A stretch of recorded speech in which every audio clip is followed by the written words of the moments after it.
नमस्कार, India news Uttar Pradesh Uttarakhand में आपका स्वागत है। मैं हूं आपके साथ हेमंत कुमार। चलिए उत्तराखंड की खबरों का रुख करते हैं। जेईई मेन की पहले दिन की परीक्षा संपन्न हो गई है। ऑड इवन फॉर्मूले के तहत ये परीक्षा करवाई जा रही है, जहां पर देश भर में करीब 10 लाख अभ्यर्थियों ने परीक्षा दी है। परीक्षा केंद्रों पर सभी तरह की व्यवस्थाएं की गई थी।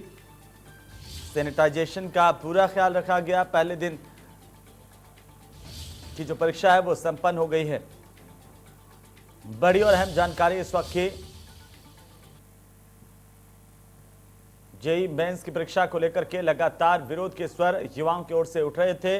इसी बीच पहले दिन की परीक्षा संपन्न हो गई है। ऑड इवन फॉर्मूले के तहत यह परीक्षा करवाई गई। देश भर में करीब 10 लाख अभ्यर्थियों ने यह परीक्षा दी है और तस्वीरें हम आपको दिखा रहे हैं किस तरह से कोविड-19 को लेकर के एहतियात बरते गए। बाकायदा जो अभ्यर्थी हैं वो वहाँ पर पहुँच रहे थे, उस दौरान वहाँ पर गोले लगाए गए थे। उनको रुकने के लिए सोशल डिस्टेंसिंग का पालन किया गया। सभी को मास्क लगाकर आने की हिदायतें दी गई थी। साथ ही साथ सैनिटाइजेशन करवाया गया है। तो तमाम जांच के बाद परीक्षार्थियों को प्रवेश दिया गया। ये सुबह की तस्वीर जब इस परीक्षा की पहली पाली की शुरुआत हुई थी।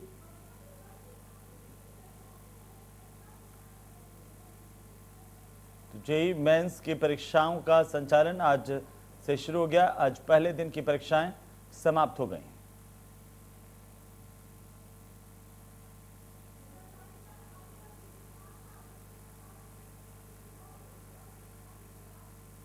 देश भर में करीब 10 लाख अभ्यर्थियों ने परीक्षा दी है। लगातार जेईई और नीट की परीक्षाओं को आगे बढ़ाने की मांग की जा रही थी। इसी बीच सरकार ने साफ कर दिया था कि नियत समय पर ही परीक्षा होगी।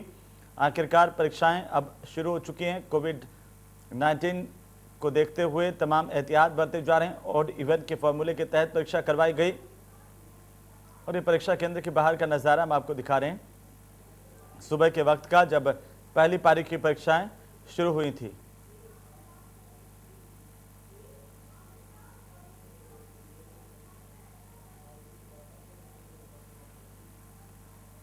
तो इन परीक्षाओं का आज पहला दिन था और तमाम एहतियात के बीच ये परीक्षाएं शुरू हुई। पहले दिन की परीक्षाएं समाप्त हो गई हैं।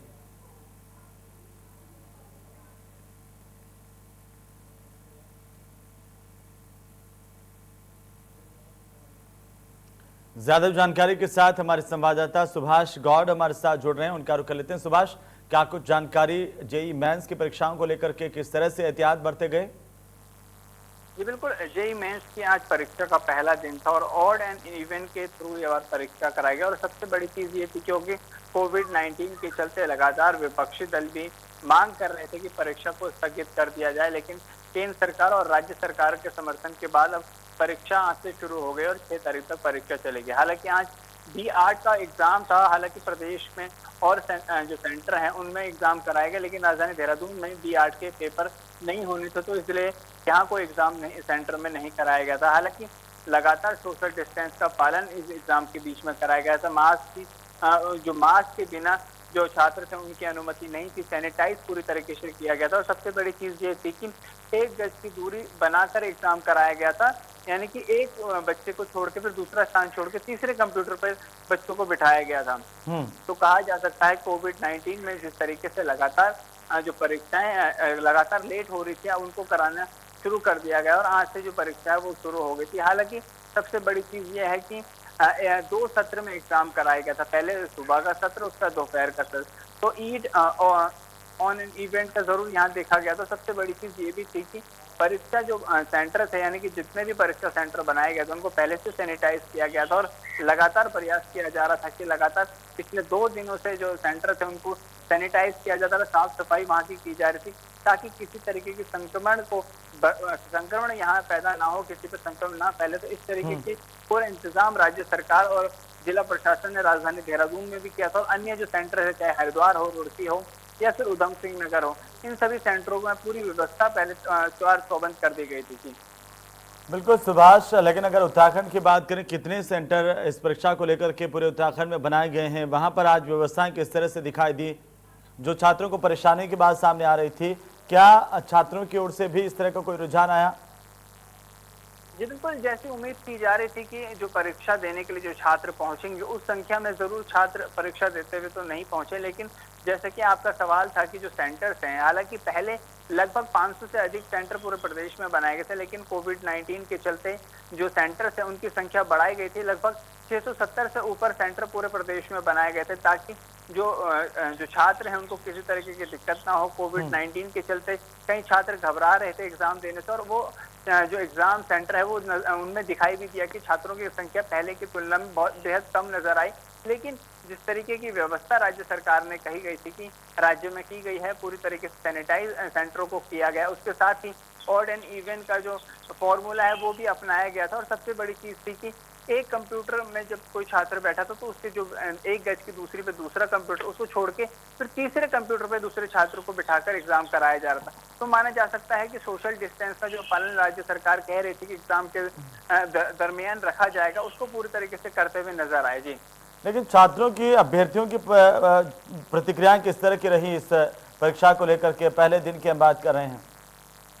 जी बिल्कुल, लगातार जैसे कि एग्ज़ाम से पहले लगातार जो छात्र थे, उनकी ये ज़रूर माँग थी कि जो एग्ज़ाम है उनको पोस्टपोन कराया जाए, क्योंकि कोविड-19 चल रहा है और लगातार जिस तरीके से संक्रमण फैलता है, उत्तराखंड में भी लगातार देखा जा रहा है। बीते 24 घंटे में 592 से अधिक जो मरीज़ हैं वो पाए गए। तो ऐसे में कहीं न कहीं जो छात्र थे, उनकी माँग ज़रूर थी कि एग्ज़ाम को डिले कराया जाए, देर में कराया जाए। लेकिन अब जो भी छात्र एग्ज़ाम देने के लिए पहुँचे थे सेंटर्स में, उनका यही कहना था कि जो एग्ज़ाम है उसको थोड़ा डिले कराया जा सकता है। लेकिन जो सुविधाएं हैं, जब उनसे ये पूछा गया कि सोशल डिस्टेंस का एग्ज़ाम के दौरान पालन किया गया, किस तरीके की असुविधा आप लोगों को सेंटर के अंदर हुई, तो छात्रों का यही कहना था कि इस तरीके की कोई बातें नहीं है। लेकिन जो मांगे थी हमारी कि कोविड-19 के चलते जो छात्र हैं, कहीं हमारे साथी लोग हैं वो एग्ज़ाम नहीं दे पाए, तो कहा जा सकता है कि जितने छात्रों की संख्या होनी चाहिए थी वे बहुत कम थी। और उम्मीद की जा रही थी कि सभी लोग एग्जाम देने आएंगे, लेकिन कोविड-19 के चलते बहुत से ऐसे छात्र थे जो कि परीक्षा केंद्र तक नहीं पहुंचे थे। जी चलिए सुभाष, बहुत बहुत शुक्रिया तमाम जानकारी के लिए, हमारे साथ जुड़ने के लिए। तो आज पहले दिन की परीक्षाएं खत्म हो गई है, आगे बढ़ेंगे। भारत रत्न पूर्व राष्ट्रपति प्रणब मुखर्जी के निधन पर मुख्यमंत्री त्रिवेंद्र सिंह रावत ने गहरा शोक जताया है। उन्होंने कहा कि पूर्व राष्ट्रपति प्रणब मुखर्जी का जाना राजनीतिक इतिहास में एक युग के जाने के समान है। उन्होंने लंबे समय तक देश की सेवा की, उनके कार्यकाल में हुए कार्यों को देश हमेशा याद रखेगा। इस दौरान मुख्यमंत्री ने प्रणब मुखर्जी के केदारनाथ दौरे को स्मरण करते हुए कहा कि प्रणब मुखर्जी दलगत राजनीति से ऊपर उठकर सोच रखते थे।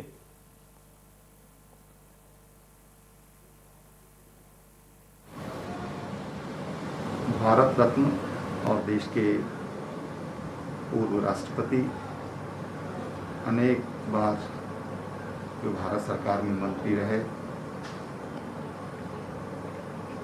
अब वो हमारे बीच में नहीं रहे।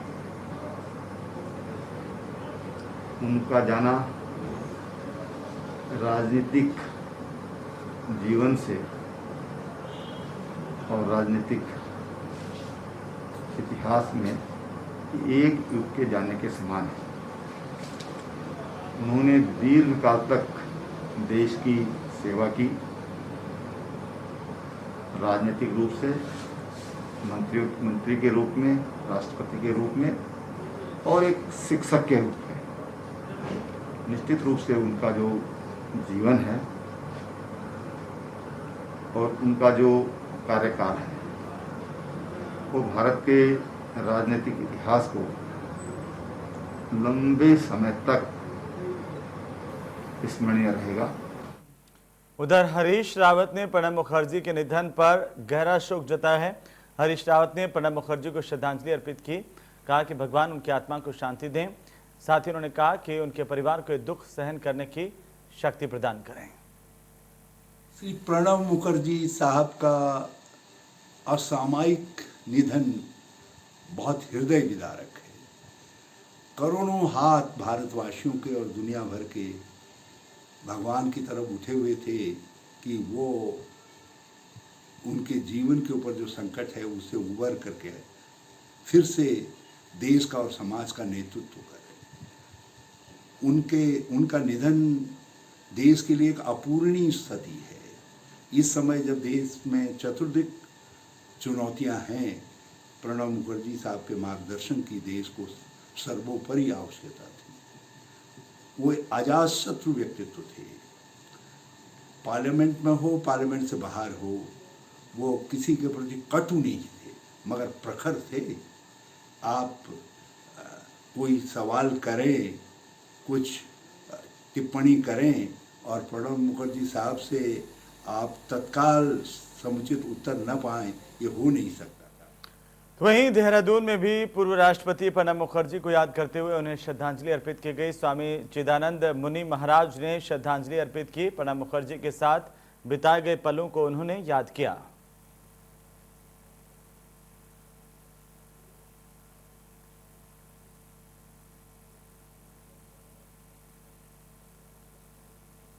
उधर पूर्व राष्ट्रपति भारत रत्न प्रणब मुखर्जी के निधन से देश भर में शोक की लहर है।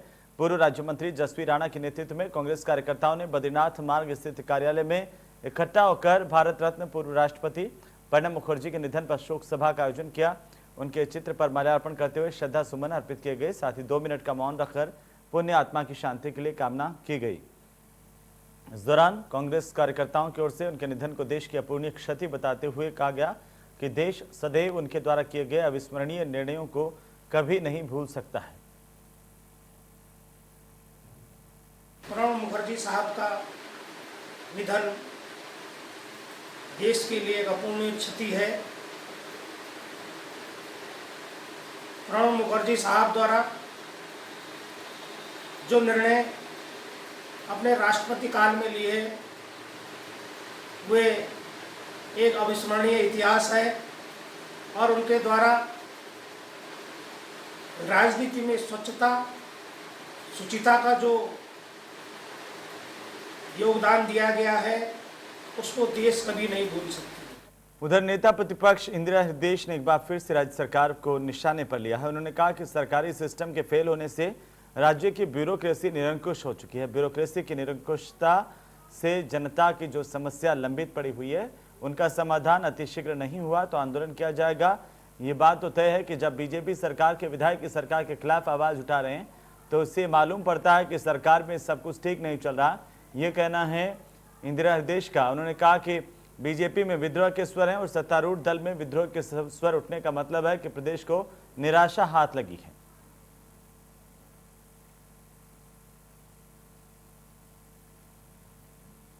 बीजेपी में हैं, उनके विधायक हैं।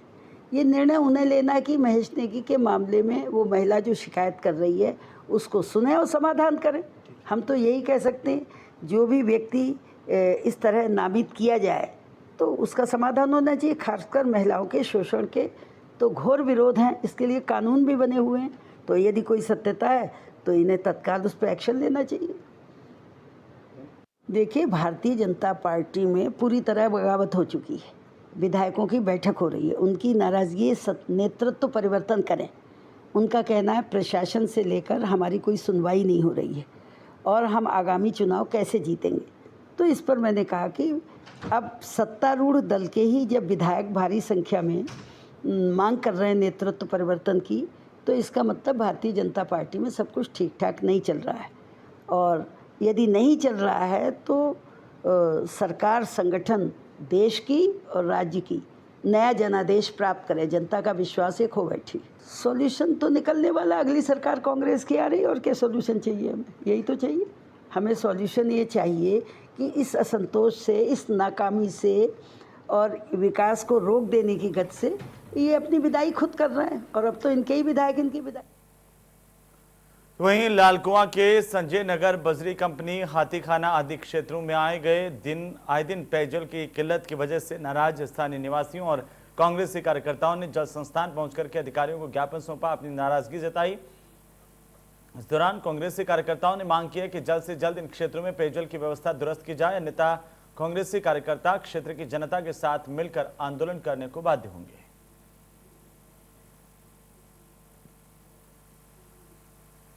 उधर रुड़की में चंद्रशेखर चौक पर बीजेपी के प्रदेश प्रवक्ता मयंक गुप्ता और चंद्रशेखर युद्ध ब्रिगेड के प्रयासों से शहीद चंद्रशेखर आजाद की प्रतिमा को पुरानी जगह स्थापित करने का काम शुरू हो गया है।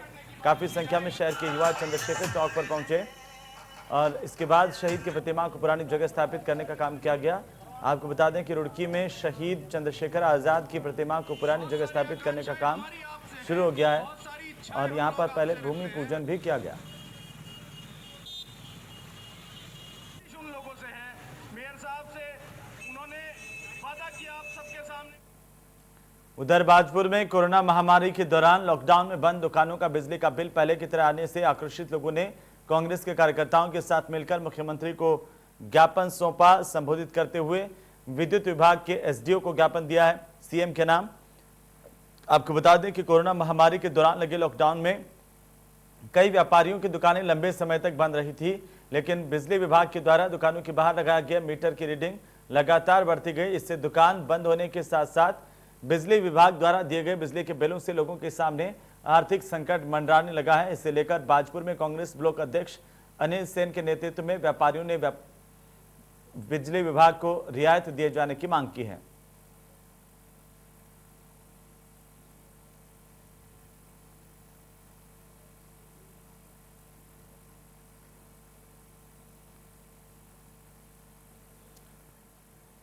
तो चलिए आगे बढ़ेंगे। धार्मिक आस्थाओं के चलते पवित्र दिन यानी कि पितृपक्ष आज से शुरू हो रहे हैं। पितृपक्ष को श्राद्ध पक्ष और महालय के नाम से भी हिंदू धर्म में जाना जाता है और ऐसे में धर्म नगरी हरिद्वार में देश के अलग अलग जगहों से लोग अपने पितरों के निमित्त श्राद्ध और तर्पण करने के लिए धार्मिकता के चलते पहुंच रहे हैं। यहाँ के कुशावर्त घाट और नारायणी शिला घाट पर श्राद्ध तर्पण करने का अपना धार्मिक महत्व बताया जाता है। 17 सितंबर तक चलने वाले पितृपक्ष में हरिद्वार काफी संख्या में लोग आते हैं। महामारी का असर यहां पर आने वाले श्रद्धालुओं की संख्या पर भी इस बार पड़ रहा है। ऐसे में तीर्थ पुरोहित इसका विकल्प भी बता रहे हैं।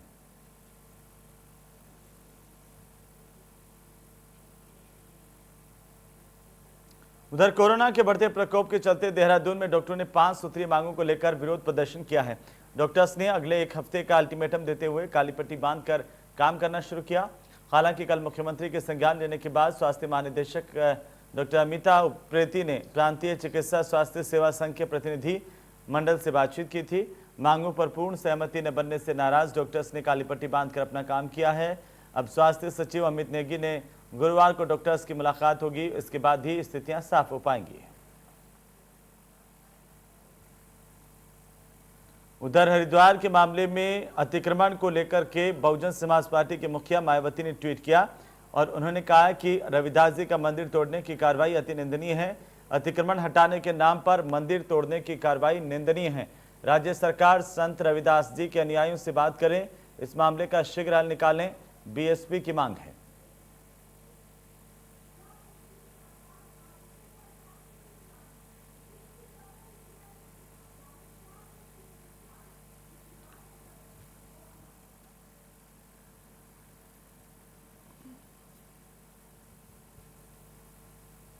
उधर भाजपा के द्वाराहाट विधायक महेश नेगी पर एक महिला द्वारा लगाए गए यौन उत्पीड़न के आरोपों पर कांग्रेस पार्टी ने चौतरफा सरकार पर हमला बोल दिया है। रुद्रप्रयाग में कांग्रेस कमेटी की ओर से धरना दिया गया, प्रदर्शन किया गया और बीजेपी विधायक पर मुकदमा दर्ज कर सख्त कार्रवाई की मांग की गई है। कांग्रेस ने कहा कि बीजेपी के ऐसे चरित्रहीन विधायक को अब तक पार्टी ने न तो बर्खास्त किया है और न ही उनके खिलाफ कोई सख्त एक्शन लिया है। ऐसे में अपने आप को स्वच्छ छवि की पार्टी करने वाली भाजपा महिलाओं का यौन शोषण तो कर ही रही है, साथ ही महिलाओं की आवाज को भी दबा रही है।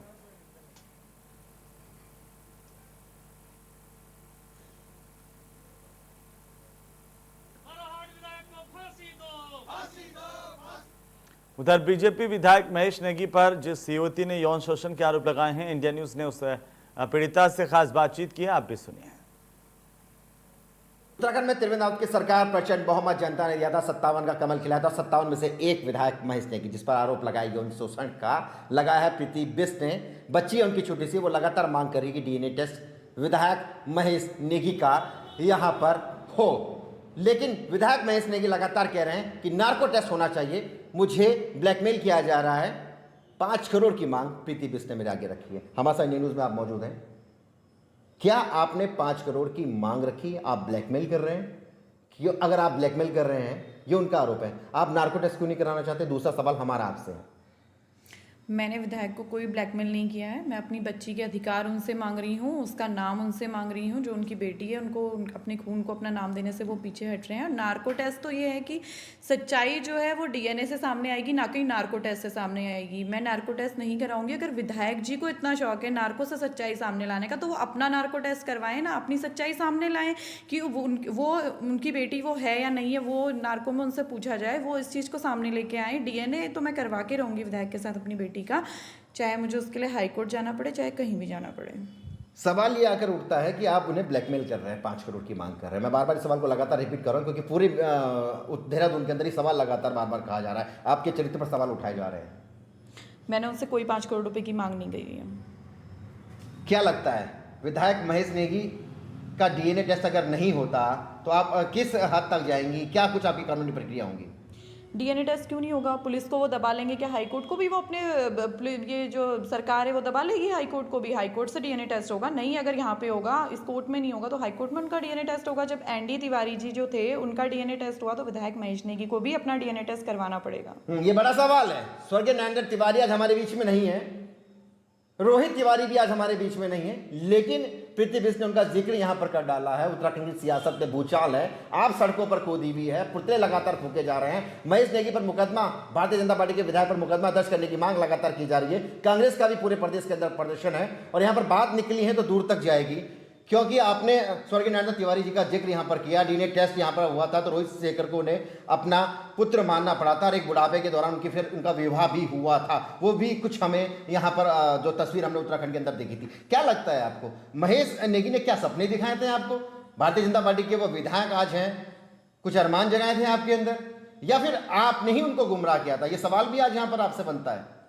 मैं उन्हें क्यों गुमराह करूंगी? मुझे गुमराह करना होता तो बच्चा ही पैदा नहीं होता, बात तो वहीं पे खत्म हो जाती। मैं उन्हें गुमराह करने वाली होती कौन? गुमराह तो अब वो जनता को कर रहे हैं, पुलिस को कर रहे हैं और साथ साथ मुझे भी कर रहे हैं, जबकि उनको पता है बच्चा उन्हीं का है, फिर भी वो डीएनए टेस्ट से पीछे हट रहे हैं। मेरी तो शुरू से लेकर अभी तक एक ही मांग है, सिर्फ डीएनए की। फिर ये नार्को, ये सब आज 10-12 दिन के बाद जब उन्होंने नार्को की बात निकाली है, ये नार्को की बात बीच में आई कहाँ से है? मैं तो ये पूछना चाहती हूँ उनसे। लेकिन आपको मालूम था कि विधायक का अपना परिवार है, उनके अपने बच्चे हैं, फिर उन्होंने आपके साथ जो संबंध बनाया जैसा कि आपके अनुसार, तो आपको कैसा मालूम था कि वो आपके बच्चे को अपना नाम दे देंगे? आपने बच्चे के होने से पहले भी आपने उनसे बात की होगी या नहीं की, या फिर उस वक्त आपने इस बात को दबा के रखा था? नहीं, उन्हें सारी बातें पता थी। उन्होंने मुझे बोला था कि बच्चे को मैं अपना नाम दूंगा, अपने परिवार को खुद मैनेज करके मैं बच्चे को नाम दूंगा। उसके बाद फिर क्या, जब आपका बच्चा हुआ कि उसके बाद क्या विधायक मुकर गए? हाँ जी बिल्कुल, मैंने 5 अगस्त को उनसे बात करी यहाँ पे आने के बाद। उसके बाद वो कहने लगे मैं कैसे मान लूँ, बच्ची मेरी है। तो मैंने कहा आप डीएनए टेस्ट करा लो। बोलने लगे मेरे चुनाव हैं 2022 में, अगर ऐसा कुछ होता है तो मैं सुसाइड कर लूँगा, मैं मर जाऊँगा। एक और आखिरी सवाल आपसे कर रहा हूँ मैडम, ये आप दोनों के बीच के जो आपसी संबंध रहे, जो रिश्तेदारी, कैसे आप दोनों एक दूसरे के संबंध में आए, कैसे एक दूसरे के टच में आए? क्योंकि ये जो बात है लगातार निकल कर, जब भी महेश नेगी से जब मीडिया सवाल करती है तो उनका लगातार कहना होता है कि ये गुमराह किया जा रहा है, आपके साथ कुछ राजनीतिक पार्टियां हैं वो संरक्षण दे रही है, उनको बदनाम करने का काम किया जा रहा है, या फिर उनसे पैसों की लंबी फिरौत की मांग की जा रही है, उनका जो राजनीतिक करियर उसे खत्म करने की बात की जा रही है। क्या सच में ऐसा है? जिस तरह से मेरे करैक्टर को आजकल 2 दिन से लगातार ब्लेम कर रहे हैं, सिर्फ मेरे करैक्टर के बारे में बोल रहे हैं, तो इनसे तो मैं ये कहना चाहूँगी कि गोलियों के बल पे ना दूसरों की लड़कियों का रेप करना और दूसरों को ब्लैकमेल करना बहुत इजी होता है। और उसके ऊपर वही बात हमेशा जो मुझे बोलते थे कि मैं तुम पे ब्लैकमेलिंग का केस कर दूंगा, मैं तुम्हारे पति को गोली से मार के तुम पे उल्टा केस लगा दूंगा, और यही बात आज सामने आई है। इन्होंने यही किया, मैंने अपनी बच्ची का हक मांगा है तो इन्होंने ब्लैकमेलिंग का केस मेरे पे लगा दिया है उल्टा। सरकार से क्या उम्मीद होगी उत्तराखंड की? आखिरी सवाल आपसे। इन सब चीज़ों को देख के तो सरकार से मुझे कोई उम्मीद ही नहीं लग रही है, क्योंकि सरकार बीजेपी अपने ऐसे विधायकों को पता नहीं कब तक बचाते रहेगी, जिन विधायकों ने हजारों लड़कियों को, ऐसी पीड़िताओं को ऐसे दुखी करके रखा है। और अब तो बच्ची है, मेरे पास प्रूफ है, तो विधायक जी सामने आए, अपना डीएनए टेस्ट कराएं और सरकार भी उनको सामने आने के लिए कहे। और सबसे पहले तो उनको अपने ऐसे विधायक को निष्कासित करना चाहिए जिससे उनकी पार्टी का नाम खराब हो रहा है। एक आखिरी सवाल करो, अगर विधायक डीएनए टेस्ट करा लेते तो क्या उसके बाद आप नार्को टेस्ट कराने के लिए तैयार होंगी मैडम? जी बिल्कुल, विधायक जी का डीएनए टेस्ट करा लेते हैं तो मैं नार्को टेस्ट के लिए तैयार हो जाऊंगी।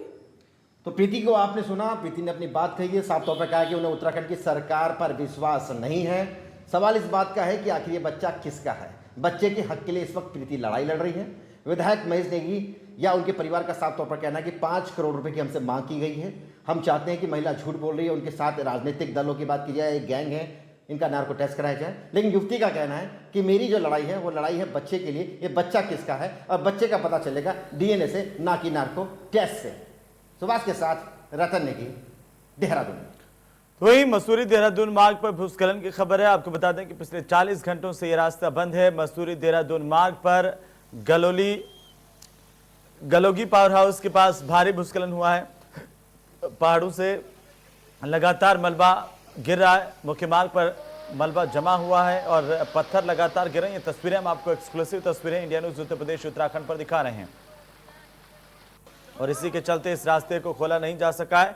अगली खबर पर आगे बढ़ेंगे। कोरोना संक्रमण के चलते पिछले 6 महीने से भगवान नीलकंठ मंदिर के कपाट अब श्रद्धालुओं के लिए खोल दिए गए हैं। बंद था पहले मंदिर और पहले दिन काफी संख्या में लोग यहां पर दर्शन करने के लिए पहुंचे। मंदिर प्रशासन का कहना है कि सभी लोग सोशल डिस्टेंसिंग के साथ और मास्क लगा करके ही मंदिर में प्रवेश करें।